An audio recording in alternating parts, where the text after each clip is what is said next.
All right, so I wanted to show you this really cool product right here. So it helps with gray hair.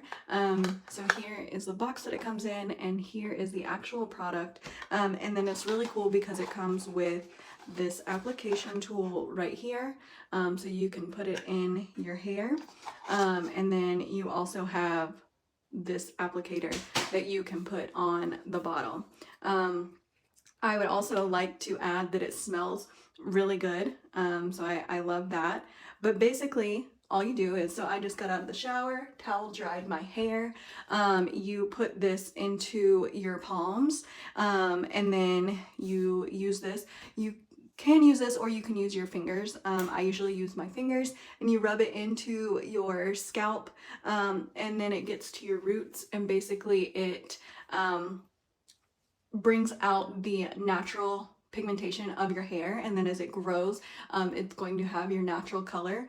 So it really helps with grays, and I'm going to show you how I use it.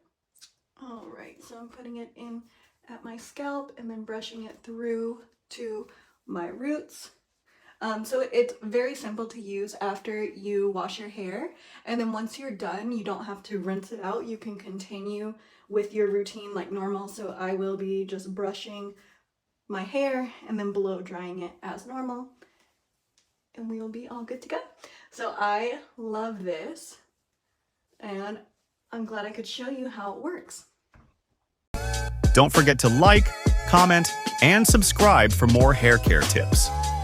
And check out the link in the description to explore Mayraki's hair care products.